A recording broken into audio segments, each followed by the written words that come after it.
talking about finding the one after a toxic relationship, which is something I'm deeply passionate about, as I see so many people these days, women especially, stop believing in love, which it makes me feel sad because I have been married for 21 years, and it's one of the most amazing things ever to be in love and to have somebody to share your life with.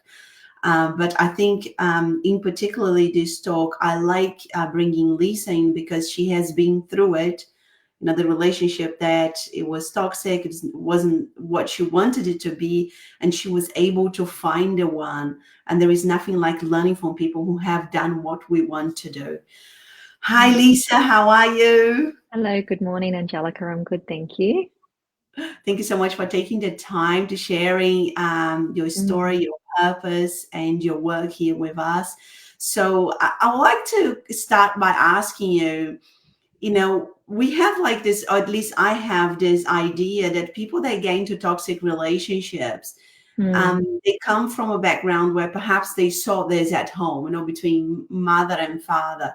And I know that there is exceptions, but would you say that that is something that you also see, that people that get into toxic relationships, they have had that?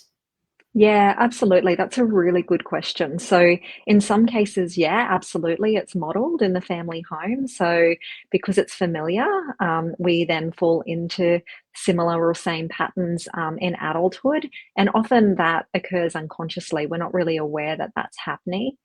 Sometimes though, because I've worked with a number of clients, the family home's actually really stable, and that person will still fall into that relationship. And often that will come down to what maybe their core childhood wound is, because no matter how stable our upbringing is, let's call it, we can still develop wounds like abandonment or worthlessness or powerlessness, depending on the experiences that we have of our own childhood. Does that make sense? Totally makes sense. Yes, but also not all the time. Yeah. And whilst you're saying that, it reminded me of somebody who I actually interviewed quite a few years ago, who had experienced exactly that. She had been in a situation where her parents had to go to work away in another country for 6 months at a time, and she would be left with one parent.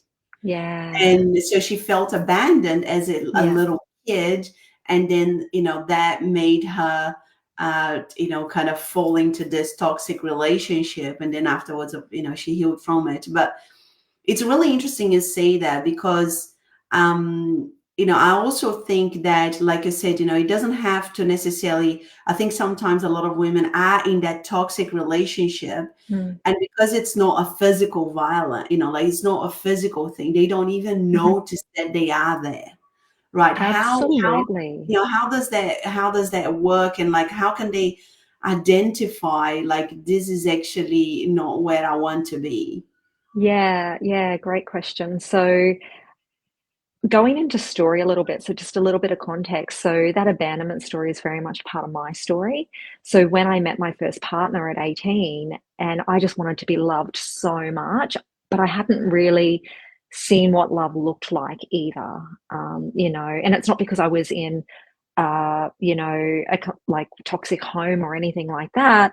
My parents divorced when I was really young. The relationships that they went into, I didn't see a lot of loving in those relationships. Didn't mean that they didn't love each other, but the way that they loved each other was maybe not the way that we know today. So, and I saw my dad a few times a year. So I developed this abandonment cycle. And then I went into this relationship at 18. And exactly what you just said, I had no idea that I was in an unhealthy relationship. He didn't hit me. So I was like, oh, well, however, I knew in that 2.5 years that something was not okay because I didn't feel good a lot of the time. There was a power over, there was coercive control, there was this imbalance that occurred for me. And I remember clearly sitting in a doctor's surgery some years later and reading, like, I think it was a men's or a women's health magazine. And there was a big article around emotional abuse, like domestic violence and emotional abuse. And I literally had this moment dawn on me, oh my gosh, that's the kind of relationship I was in. So there was a significant amount of verbal abuse. There was a significant amount of control over what I could do and what I couldn't do. There were threats of physical violence, but no physical violence actually occurred. And if I'm really honest, there was sexual assault in that relationship as well. But at the time, I didn't understand that's what it was, because this person loved me. They were my partner. And it was in looking back in hindsight, when I went through therapy, reading things and understanding things, that I went, oh, okay, that wasn't okay. So how can people see the signs? I think, generally speaking, we all have this beautiful thing inside us called intuition, which we're often not connected to. And if I had known about that, I knew that something was off for that whole time. We would be on, we would be off. I would be scared sometimes. There were all these things that were happening. I was sad because I couldn't go out with my friends. All these things. I would do things that I didn't want to do. So intuitively, I knew, and I didn't trust myself. Yeah. And often when we maybe have been brought up in environments where we're not taught to trust ourselves, or our emotions are, discarded or disregarded. And it's not that our parents knew. They did the best that they could in most circumstances. And I learned that as an adult as well. But, that generation really often would say, if we had a big feeling, go to your room and come out when you're feeling better. So we weren't taught that it was okay to feel the way that we were feeling. So for me, and my personal story, and what I see for a lot of my clients, is we don't trust our feelings. So that intuition, where I knew something wasn't wrong, and I probably could have walked away a lot earlier than what I did. I walked away when I thought, okay, this guy's going to pummel me if I don't. And I was really scared. At the end, I was really scared, and I thought, oh my gosh, like, if I don't get out of this, it's actually not going to end well for me. And I was able to trust myself, but it wasn't easy. It wasn't easy, because there's, the things, and we know all these terms today, they're used a lot, but back then there weren't terms like gaslighting. There was an incredible amount of gaslighting about my experience, that I was confused a lot of the time, and, that I loved you and I'm going to be different and everything's going to change. And, then there's the love bombing. I didn't know that term either. They go from not wanting you to all of a sudden being there and showing up, and you're like, oh, he's changed, he's being different, like, it's okay, we're going to get through this. To then, it was kind of like, good cop, bad cop. The next minute, if I didn't play the game, it was, oh, you're awful, you're this, you're that. And I'm like, oh, maybe I'm the problem. So there's so many things. But if I could come back to one thing, like, trust your inner guidance system. Like, if I had really trusted myself back then, I would have walked away probably a few months into it. This is another thing. It's so interesting, the things that burn into our mind. And I know you love stories, and that's what you do. Is help people share their stories. But there was this one pivotal moment, because I'm a very independent. Like, anyone who knows me knows I'm an incredibly independent woman, probably to the hyper independence end of the spectrum. But I remember walking away from him because I didn't like the way he was talking to me this night. I didn't like the way that he was behaving. And I was like, I'm walking home. And this was a long way. And I started walking. And I can still remember the moment the power changed in our relationship. So he walked after me and he turned me around, and there was something about the way he looked at me, something about the way that he spoke to me, but he said, you will never walk away from me. And in that moment, it was like I'd lost all of my power, and I became, he became the master in our relationship, and I became quite submissive. So yeah, it's I don't know if I've answered your question, but in that moment, I wished I'd kept walking. I have so much compassion for that younger version of me that probably just needed to keep walking that night. But for whatever reason, I came into the fold, or his fold. Yeah, wow, it just gives me goosebumps. Like, when you talk about that moment that you read that magazine and you had that realization, and also, what you've just said, that, like, and it's really interesting because, of course, you were quite young, because you mentioned you were 18, like, it's really interesting that, outside of that, you were very independent, right? And I think a lot of women struggle to admit that they Mm. are in that kind of relationship, and Mhm. it's almost like they um, try to convince themselves it's easier to stay here Yeah. rather than, I mean, you were very young, but I'm talking about like when people have a little bit more of an understanding of what's going on. Yeah. How much would you say that the external pressure of, being a woman, having to be in a relationship and all of that played into your story of like staying in the relationship as well for longer than you needed to? Yeah. Look, to be honest, I'm not sure, but what I do know to be true for me is that when it was really bad, I would hide it from people because I had shame around it. So, and then when it was really good, I would forget. Literally would forget. When I finally walked away, I remember talking to my best friend. We had a few drinks one night and I opened up. I didn't tell anybody what was happening. For two and a Mm, half years, I didn't tell anybody. They knew he was a bit arrogant, and my friends didn't necessarily like him very much. They knew that I wasn't as available, and that he became, controlling. my life. And yeah, but nobody really knew what was happening. And I remember her saying to me, "Why didn't you tell me?" And I said, "Honestly, I forgot." Because every time it was bad, I was really I was really ashamed. I didn't Mm, really want to tell anybody. And when it was good, it was really good. So mhm, yeah, it really wasn't until I came to the other side of it that I actually realized what I had been through, and I would say that's true for a lot of women, mhm, and men. I don't wanna just say that, yes, well, I work with women in this container. There actually are a lot of men who have had this experience as well. It can happen to anybody.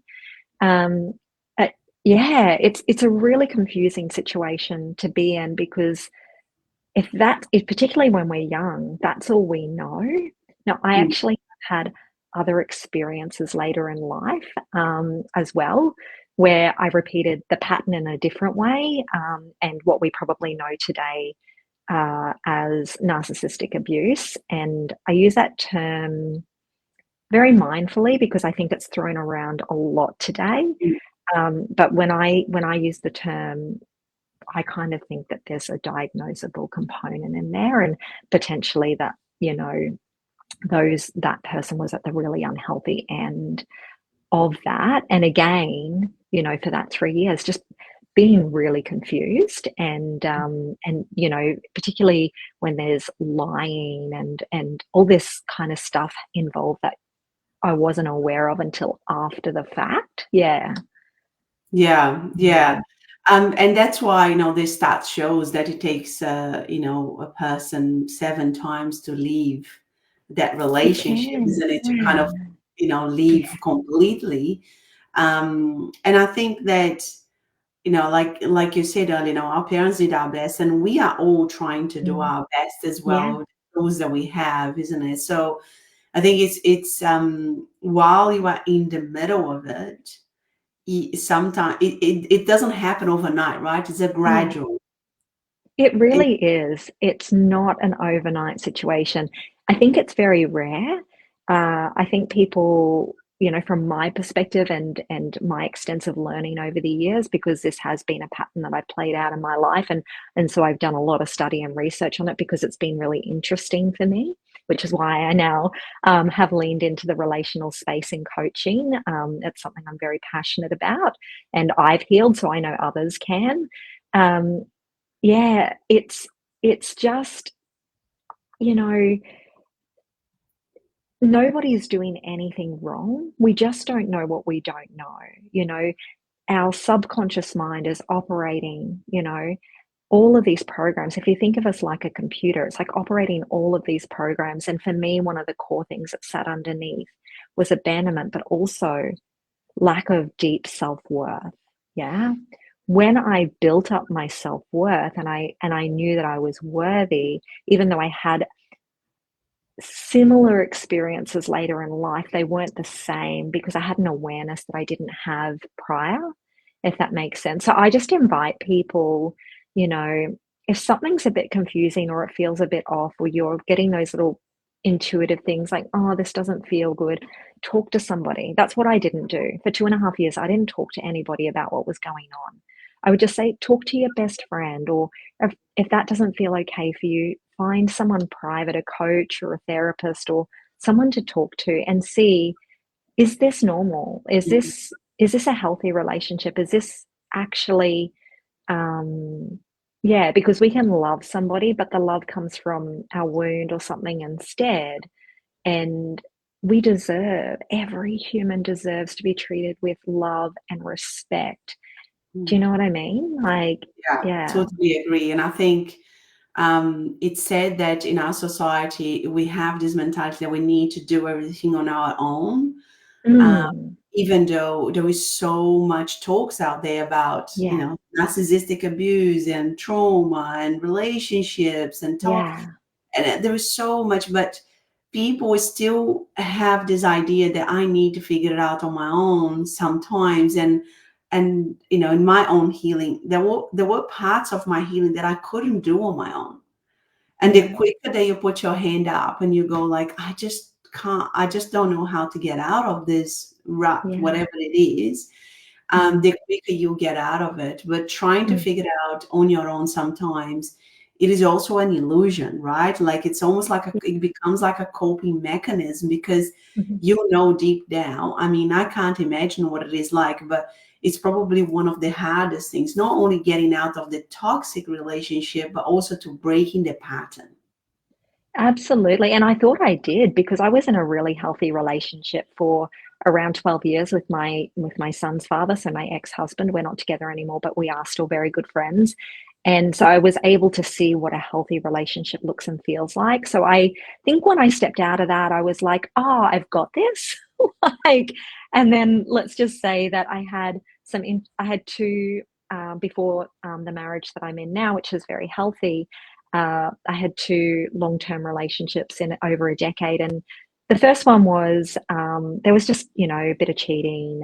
It started out as an affair, something I'm not proud of, but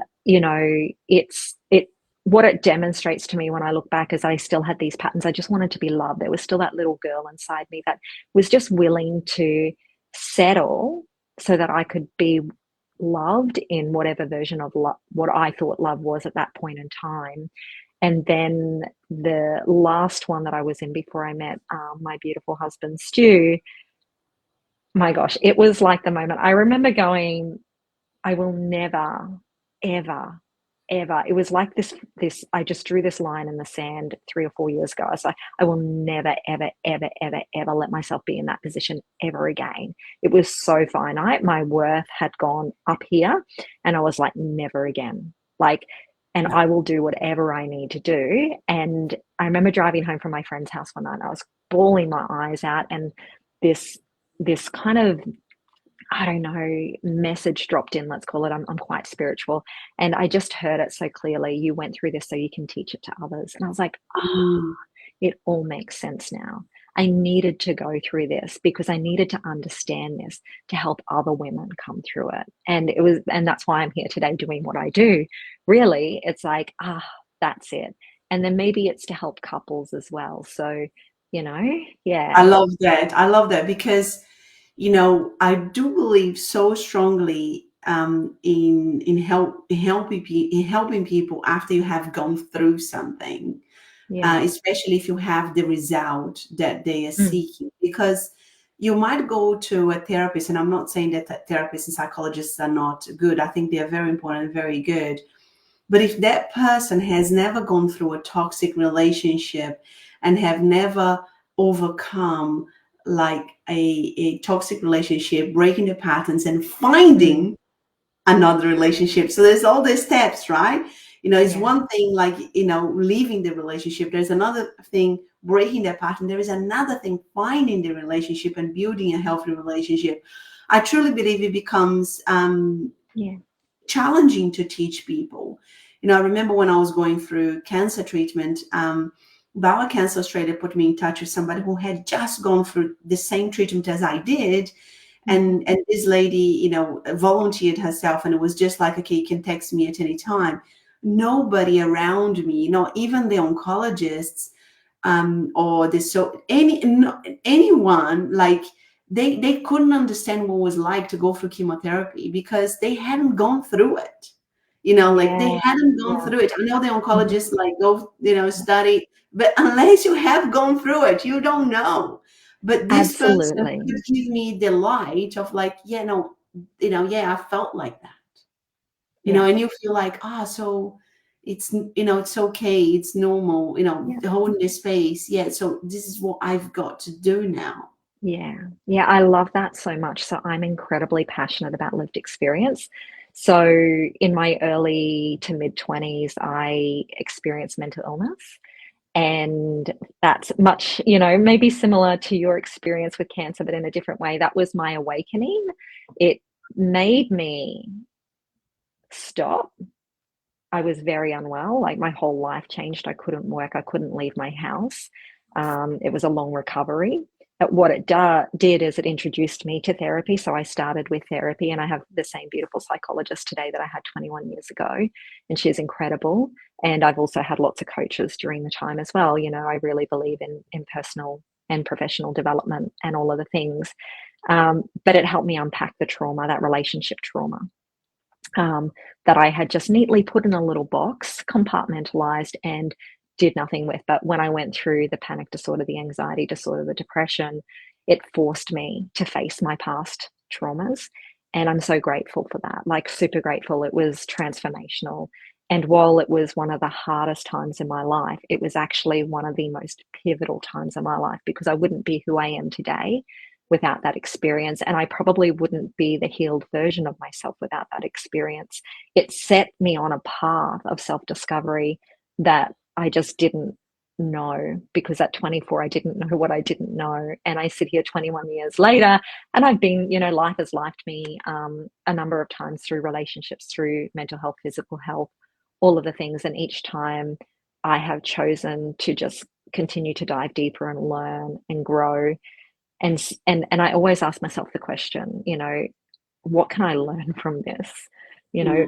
why has this happened? And not in a like woe is me victim kind of way, but as in a really curious, like I want to understand this. I'm not going to say that there weren't times where I was definitely deep in victim of why is this happening to me? Yeah. Who there was always this intrinsic power inside of me that wanted to learn how to grow through the thing. And I believe everybody has that intrinsic power. Like we are born with it. We are born as light beings. We are born deeply worthy. It's the experiences that life throws at us that changes the way that we think about things, and our minds create these stories. Our minds make meaning of everything. And the beautiful thing about that is we know that our minds have this neuroplasticity, and we can change the stories. We can change the meaning that we make of things. So I can wake up and I can not feel okay, and in the past that would have meant, oh my god, I'm not going to be able to function today, I'm not going to be able to go to work today, I'm not going to be able to talk to people today, to now having that resilience to going, it's okay, my body isn't feeling good today, but I can still show up. But how do I want to show up? Because now I'm empowered to make choices, because I trust myself, and I do love myself, and I am worthy. Yeah. And I'm worthy of the relationship that I desire. I'm worthy of the career that I desire, whatever the thing is. Yeah. I love that so much. And so you mentioned that you had that mental health challenge that you had to go through, and it was almost like you had put the trauma in a box. I find Mm. it really interesting that we human beings are constantly seeking for pleasure and comfort, Hmm. but we can't lie to our bodies, right? Like if you think that you can put something in a box, it's Yeah. going to manifest into some sort of disease, right? Like for me, the Hmm. cancer was that I did the same. I put my anger into a box, and it manifested into a cancer. And I feel that life tries to teach us, and if we don't learn first time, tries to Yes. teach us in a different way, Yeah. right? And That's I'm my deeply experience. Yes, and I'm deeply passionate about what you said about the neuroplasticity, and we can change the ways that we're thinking, the pathways in our brains.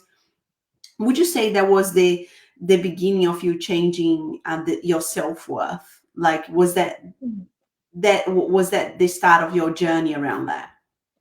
Yeah, so the start of my journey with my self-worth was actually realizing that I had none.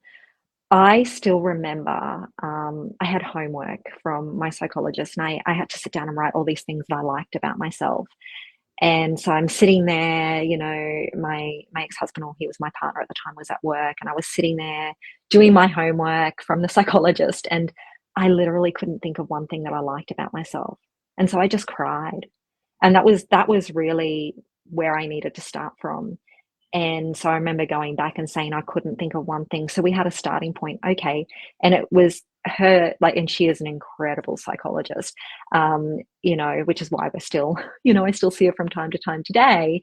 Yeah, she was able to invite me into helping identify what some of my strengths were, and, you know, what other people might like about me and things like that. So it was a slow process of relearning to start from here and not from the outside, because I had learnt that my worth was external. It was what other people thought about me. It was what I looked like. It was if someone could love me. It was what job I had or how well I did at work. It was all these external things, and it had nothing to do with in here. And so when I learnt that it had to do with me, not with any of the other things, that's where it started to grow. And it's been a process throughout my life. There are times where it's dropped back down, and there are times where it's grown back up again. And in my last relationship, that was really unhealthy in so many ways, but it looked so good from the outside. It looked, on paper, it was like tick, tick, tick, tick. And there was just so much that confused me in it. And when I left the relationship, there was no good reason for me to leave the relationship. In hindsight, there were lots. But at the time, all I knew is that this voice was like, you've got to get out. You've got to get out. Don't move forward with this. And so I was really brave, and I listened to my inner guidance system for probably, in relationship, the first real time in my life. I stepped away from something based solely on intuition. And I just knew that, and the pain thing that you're talking about, rather than moving towards joy and pleasure, I decided to move towards pain. I knew that I was going to grieve. I knew that it was going to hurt, not just me, but other people, and that people would have opinions because we were engaged and we were planning a wedding, like so many things. And I just trusted myself, and I gave myself permission to actually grieve. I cried. I let my body have the experience that it needed to have. And then everything came out in a wash. And there was this one day after I found out this thing had happened. So in short, there had been another person throughout the relationship pretty much the whole time that I think I knew about, but I was gaslighted a lot about it. Anyway, so that all came out in the wash, and I had a friend call me, and I found out some information, and I just felt so confused and so devastated, and was just like, oh my God, how did I believe this for 3 years? Like, it was so obvious. And every single person I spoke to said the same thing to me: you dodged a bullet. And after about the 20th or 25th time that I heard it, or maybe more, I heard it, and I was like, oh my gosh, like it's no coincidence that everyone has chosen the exact same cliche saying, you dodged a bullet. And yeah, I was like, oh my gosh. And I truly got it. This is what it means to trust yourself. Yeah, I trusted myself so deeply that I literally did. I dodged a bullet. I do believe that if I had moved forward in that relationship, I would have been in something very similar to what I was in at 18 years age. I would have been frightened and scared and trapped and under somebody else's rulership. Yeah. So I was able to then trust and leave. And that was a big learning for me. And so that's why I just, you know, for women, I'm like, just trust it. Like, even if it's going to hurt, be willing to step towards the pain. It's okay to feel sad. It's okay to miss somebody and still not choose them. It's okay to love somebody and not choose them, because when you do that, you're choosing yourself. Yeah. And it's because I chose myself that I'm now in the position that I am in, where I was like, this is what the universe opens up when I move towards rather than away. Does that make sense? Yes, it makes total sense. And I think that a lot of people that will be listening to this, are thinking about how do I find love again? How do I find the Mm, one, right? Because it's one thing living. I think, you probably know those stats. Loneliness is it's kind of the biggest killer these days. And I'm not, yeah, I mean, I have had clients who were in relationships and they were terribly lonely, which is yeah. sad, right? I Like and it's I've not. been in relationships like that for sure. Yeah, Yeah, so it's not like a metric, like being in a relationship. It doesn't mean that you're not lonely, not but at all. somehow we are conditioned to think that Yeah, kind of it is, right? So it's yeah, another reason for you to stay. yeah. But if people that are listening here and thinking like, okay, well, I recognize that I'm in a toxic relationship, I recognize that I want to leave, or perhaps they Mm. have left, but how do you find love again? Yeah, yeah, wow. Okay. I genuinely believe that it starts here Mm. with you. And the way to find that love again is one I didn't look for it because all I was focused on was learning how to love myself so deeply and trusting that the universe or whoever you believe in, whether it be religious or spiritual or nothing, that's okay, will deliver what you need at the time, you know. So we want to control it. It's like, but I want a partner and I don't want to be lonely anymore. But then we find someone, we settle, and we're still lonely, right? When you come here and your worthyometer is so full by yourself, there might be periods of loneliness. I genuinely learned to love my own company so much. There was so much love in here for self that it didn't matter if I had someone or I didn't have somebody. Yeah. And when I met Stu, it was like magnets coming together. Like there was just this, it's hard to explain really. It is Where the did you meet him? Where did you meet him? I actually met him at Coaching Academy. So we met doing inner work, really. He had come through, so he actually came through his own very unhealthy relationship of 22 years.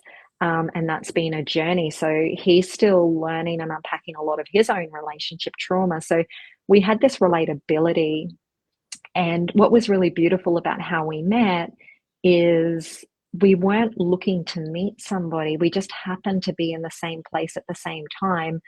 And that led to big, beautiful, soul deep conversations where we got to know each other. Like, you know, it was just so random the way that all happened. And yeah, so I don't look, you know, I had this I thing. I know was like, it's that desperate energy yeah, that you're talking about. Like if you're yeah, just looking with that desperate mm, energy that you need to find somebody. And yeah, and I think that that could also happen with women when the kind of biological clock is ticking and they know that they want to yeah, have a child, yeah, and they need a man for that. And yeah, like I said, and then it could be that they just settle for a relationship just to be a mom. And then as we all know, because we have children as well, yeah, that adds a lot more complication to the relationship if you're not strong together already. yeah, That's the recipe for disaster. yeah, But I feel that absolutely. you're right. Like and it's so beautiful that that you met him in this spontaneous environment, because Yeah, I feel that we have lost so much of that as a society as well, right? This need to control and this illusion yeah, that we can control everything. It's really mhm, sickening. Like when you yeah, watch people trying to do that. yeah, definitely. And there's nothing wrong with choosing other mediums like online dating and stuff like that. I certainly did some of that during my journey. However, it's that energy that you were talking about. It's how we approach it. There was a time in the past where I approached it, whereas I really need to find someone. I don't want to be on my own, you know, da da da da, versus hang on a minute.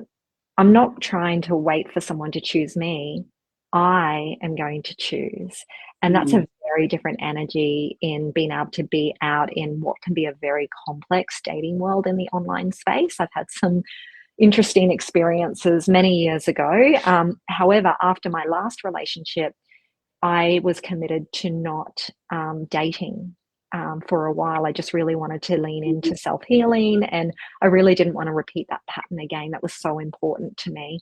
So, yeah, Stu came along probably a bit earlier than I anticipated. So that was a challenge within itself. I was like, oh, I wasn't expecting someone to show up. You know, it was only 6 months. And I was like, oh gosh, how do we, how do we navigate this? And so we just navigated it with honesty, what we call crystal clear communication. I was just really honest from the outset to him. I said, look, I'm still healing. These are the things that I need from you. I was like, please don't text me a lot, because the love bombing was really big in my last relationship. So that was a really big trigger for me. I'm like, I want consistency, but I don't want too much, because if you come too strong, I'm going to go in the other direction. So I knew myself well enough to be able to tell him what I needed. And again, because he'd done a lot of his own inner work, he knew himself well enough to tell me what he needed based on his triggers and traumas as well. So we just worked with it. And something that we do really well is we talk really openly about things, and we're able to move through them. Let me be really clear. Being in a healthy relationship doesn't mean it's rainbows and butterflies all of the time. It just doesn't. Like, people think that they're going to get the fairy tale and it's all going to be perfect. And while this is the easiest relationship that I've ever been in, it is still hard, and we still have work that we need to do, because I've got my childhood wounds, my attachment style, which is very different to Stu's childhood wounds, and his attachment style and his relationship trauma is different to my relationship trauma. So there's similarities, but there's also a lot of differences, because he's had his experience of life and he falls into whatever he falls into, and I've had my experience of life. And sometimes that results in us going from this to this. We can be very disconnected. And what we do very well is we talk and we come back together, and we come up with ways that we can bring that connection back in. And a lot of people don't do that. They'll just sweep everything under the covers and hope it's going to get better. And I've done that in my previous healthy relationship with my son's dad. We swept really well for 10 years. Ooh, we were sweeping. We're really great friends. We're still really great friends today, which I'm so grateful for. But what happened is it built a lot of resentment that we really couldn't come back from, or I couldn't come back from. I was like, we tried so hard, but I literally couldn't get around the corner. I just couldn't. So I think what you said is so powerful, that people have this idea, especially with social media these days, that while they're scrolling and seeing these mm, lovely couples, if you are looking for a relationship, you think like, why can't I have that? But then when they have an opportunity to be with somebody, they just come with their checklist. This yeah, person needs to be this, and that, right? yes, And yeah, for me, like, if I was a man, or if I was a woman, like trying, looking for a relationship, and somebody came with their energy, I would just run miles away, like, because yes, who wants to be like a checklist, right? Like, and I think yeah, that there is an unrealistic expectation of yes, how the other person needs to be, yeah, because people don't want to compromise anymore. They don't mhm, want to, and I've seen people who are highly successful. They have massive followings and they talk about relationship, but they are not in a relationship. And I'm like, wait a yeah, second. What do you know about being in a relationship if you're not even in a relationship, right? yeah, Like, yeah, it takes an enormous amount of courage, to mm, being vulnerable, to communicate, yeah, to say sorry, to apologize, to love again, to doing, to acknowledge that you've done this, but now you need to do that. And yeah. a lot of people are not willing to not even to take the first step to doing that. Absolutely, and that's that sweeping, I think, unintentionally, a lot of people are taught, "Well, we'll just get on with it. We'll just get on with it." In the more healthy end of the relationship spectrum, if, that's not necessarily a toxic behavior, but it might be more of a cultural thing, societal thing where we're just Yeah. taught, "Okay, just get on with it. She'll be right, mate." The amount of times I heard my dad say, "She'll be right, mate." I say it sometimes, "She'll be right, mate." Get on with it. But the Oh, truth is that we really do need to stop and take the time. And that's something that Stu and I do is um, we stop and we take the time. And something we're both really passionate about is sharing the reality of relationship with people. So, I'm leaning into the relationship space with from toxic to true love. So really helping people move from those maybe more unhealthy relational patterns into what I would call true love. And, you know, I often say the hint here is it starts here. So like, we're gonna get really real with ourselves, because when we do that, then we are open. There's a old cliched saying, you have to love yourself before you can love someone else.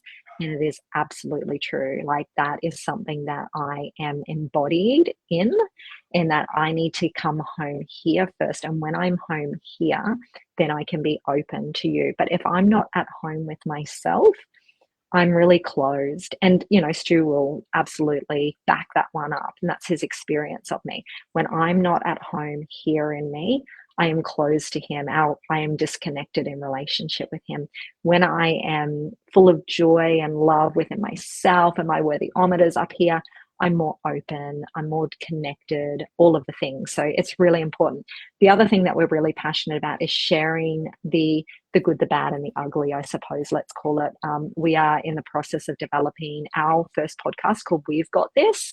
And we want to share the reality of what we call conscious relationship. And sometimes it's really great and lots of fun, and other times it's really hard and we've got things to work through. The beautiful thing is that the fear of the relationship not working out, those kinds of things, I suppose, is not a part of our framework.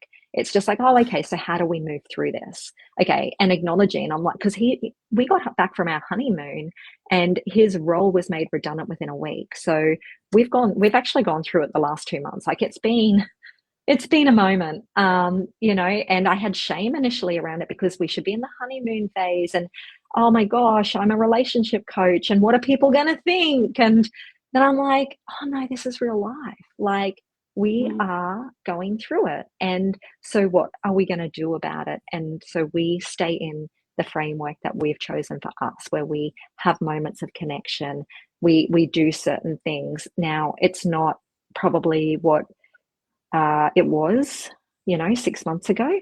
Uh, I genuinely believe, and we can make this, about, the time that you went through cancer, or where I went through my mental illness, a relationship period of, it's a period of growth, mhm. so we're hitting this bottom so that we can come back up again. A lot of people hit the bottom and they're like, I'm out, this is too hard. Yeah. Yeah. We probably aren't scraping the bottom of the barrel right now, but we are definitely both grabbing at all the resources that we've both got to get through this period of time, because it's not easy. It's brought up a lot of his past wounds of abandonment and rejection and things like that, which is really natural. The masculine wants to lead. They want to go to work and bring the bacon home, and so it's brought up a lot of stuff. Mm, And then I unknowingly, and I do this sometimes, I took on a lot of work, and I was mm, working. So while he wasn't working, I was working 6 days a week. So we are energetically, we just weren't aligning. I'm like, mm. I'm tired. Don't touch me. Don't talk to me. I'm busy. And he's like, we often call him he's like a Labrador. He's so cute. He like sees me and his like little tail wags and he's so excited to see me. And I'm like, yeah, no, Yeah. not today, mate. So, it's important to share that with people, like, Mm, and yet I still say this is the healthiest relationship I've ever mm. been in, because we're okay being not okay. Yeah. It's not the end. It's Yeah, just it's a trough. That's exactly right. exactly. And I think that what you said is really valuable. People just want to tap, as soon as something happens, they're like, nah, I'm out of this, like, Yeah. and I That's the know that culture today. that's the It's like culture. this, what do they call it? I'm not really up with all the new colloquial terms, and I don't even know if I pronounce that right. Cancel culture, where, Yeah, that's people it. just get Cancel. Yes, cancelled. yes, And yeah, in relationship, I think it's called ghosting. People just ghost you. And I'm just like, yeah, what is wrong with people? yeah. Like, that you can't even just Have say you? to someone, this is not for me, but good luck out there. Yeah. Like, I think that when I first got together with my husband, we commuted from Belgium to the UK for a year. And it got to the point where we're like, we really want to be together. It would be easier if you came to live in England because you can speak English. And I remember saying to him, look, I'm not really, I'm not a girl that needs, like the wedding and like all of that. I don't need mm, to get married. But there is one thing that is really important to me. If I'm going to be living with you, which will be the first person I live with, this is going to mm, be a forever thing. I don't subscribe to this, like, yeah, European style of like, oh yeah, let's live together because it's cheaper. And then if it doesn't work, let's just, yeah, our own ways. I yeah. said, no, I'm serious about this. No, Hmm. I want this to be a forever thing. Yeah, But at the beginning, I'm Brazilian, he's English, I'm very fiery, he's very calm and and it's very, very different. And we had lots of issues when I would be like fire up and he would be like, oh my God, like that's it, like we're gonna break up. And I'm like, no, like we have to have our arguments and yeah, and disagreements. That's normal. And for him it was really hard. And he yeah, come from a family where his parents got divorced. My parents, they were happily married, and I'm like, it's mm, not.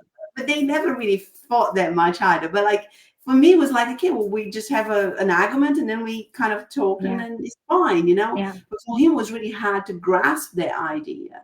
yeah, And in the 21 years that we've been together, our relationship has evolved and grown and changed so much. We have kids now, like we've got a dog, like it's busy. But one thing that I have learned, especially after the cancer, is that prioritizing your relationship, especially after you have kids, like it's so important. And we think that, and again, I think it's this condition, like as soon as you get married, like it's done, don't have to do anything mhm, else, yeah, like that's it, and then you yeah, get to this, brushing under the carpet thing, and it gets to a point where the resentment is so deep that yeah. there is no comeback. That's exactly it. Yeah. Yeah, and I've experienced that. Yeah, I didn't come back from that in my last marriage. I tried, but the truth is that got to a point where I checked out. I Yeah, literally couldn't get over the hump of checking back in. yeah, There was too much resentment. There was too much that had gone under the carpet over the years, and I was just like, I remember saying something to him along the lines of, I think after we separated and he moved out, he came to me and he said something similar to, I understand now how much you were doing for me and for us. And I said, it's too late now. yeah, That's just where I'd gotten to. I was like, it's too late. I can't come back. And I remember him being quite upset about that. And I'm like, I'm sorry, but we've talked about this for 2 years. yeah, And when we were in it, you couldn't see it. You couldn't see it till we got to the other side and you didn't have that person doing all of that stuff. And all I wanted ultimately was to be acknowledged and mm, recognized and appreciated for the contribution that I made. And it was like, knocking my head against a brick wall because, and it's not his fault, it's our fault because I mhm, also had a pattern of sweeping everything. And I yeah, didn't know what I didn't know until we were in it. And we tried, I really commend us because we did counseling for the better part of a year and a half and we just couldn't get through it. So I ended up going back to my psychologist and I did work independently. And I said, I need to figure out what's going on with me. And that's where I realized I checked out and I wasn't willing to check back in. So it wouldn't have mattered how much more therapy we did as a couple. I was already out yeah, and I wasn't willing at that point in time to come back in. I needed to take time out and be on my own to effectively find myself again because I have a pattern of losing myself in relationship. And you were saying it earlier, it's a very small thing that my inner child little abandonment wound does. It's very subtle. mhm, over time where I give a lot of myself and I will do all of the things. And then I wake up, 2 years down the track, well, in that case, 10 years down the track. It was after we had our son that I think I really needed him to step up and help more. And by that point, we'd been together for over 10 years, and the pattern was what the pattern was. And it was really hard to break those patterns. And even though we did a lot of therapy, we just weren't able to move out of those patterns that we had created, unfortunately. So what I am Yeah. super grateful for, though, is that he is still an incredible friend of mine today, and we've been able to be the exception and not the rule in the parenting sphere. Like, we co-parent very well. Our son has had a very different experience to me of growing up with separated or divorced parents, and I'm very grateful that we've been able to provide that to him, because I just actually threw out a post on attachment styles today, but I would consider my son, and we'll wait until, he's 15 going on 16. He's not interested in being in relationship at the minute. He's very academic, loves school. But, I'll see when he becomes an adult what attachment style he maybe defaults to. But I see him as a very securely attached child. And I do believe that's what we've been able to provide to him, because we've been so stable. We might not have been in the same home, but we've been very stable. He knows that he is loved. He knows that we are here whenever he needs anything. We've met his primary needs. His love language, that's something that I learned about. So I knew, like, he's a little acts of service. He loves having things done for him. So we've loved him in the way that he's needed to be, which has resulted in this really beautiful, securely attached child. But yeah, You should fingers be very crossed. proud of yourself, because Yeah. you should be so proud of yourselves, like both of you, because I feel that, this whole, and I've had friends that haven't gone through divorce. And as you said before, it's not only the man that can be abusive, but Yeah. also the women that can do Yes. horrific things. Yes. And I feel that, people can get so caught up in their own crazy mind and stories, Mm-hmm. and the detriment of the health of their own children, or mental health. Yeah. And one of the things that I believe that every couple who have been able to create this healthy relationship as divorced parents, I think it's something to be super proud of, because it's Yeah. very rare that we see this in our Yeah. society now, Yeah. in the past. And Yeah. Yeah, and thank you for that. I agree. I was actually talking to his dad the other day, and we were actually talking about this, and he said, "I'm so proud of us." And I said, "Yeah, I am too. Like, I'm super proud of us." And we acknowledged that there were times where we were really, at each other, and there was a turning point for both of us where we were like, "We can't do that. This is not about us. This is about this little person." And yeah, the outcome is that we have this incredible young man who, yeah, we're both very, very proud of. And yeah, we'll see how that translates into adulthood. amazing. So, tell us, how can people reach out to you? You mentioned you work with women, but also couples. Yes. Yeah, absolutely. So on Instagram, so our handle is You've Got This. So our surname is Got with a double T. So just remember to put the double T on Got. So there's 3 T's between You've Got This. We've got our website, which is you'vegotthis.com.au. So you can come there and have a look at all the information. I am launching a online program soon, specifically for women wanting to heal from past relationships and find love, and that is called From Toxic to True Love. So that container is especially for that woman. So if that's you, absolutely reach out, and we can have a conversation to see if that's a fit. And then very soon we'll be launching our podcast. So maybe in the next month or two, we've recorded a first couple of episodes. We want to get another couple under our belt. And that will be called We've Got This. So yeah. Amazing. Wow, I love your story. I love the work that Thank you're you. doing. I think it's so important and so Yeah. needed, especially Yes. coming from a place that you've lived through it, and you are on the other side, and you are in a relationship, and you're being real and raw about it. There are Yeah. so many people that are talking about the stuff that, it's just the flowers, but not the, the reality of what Absolutely. a Yeah. relationship is.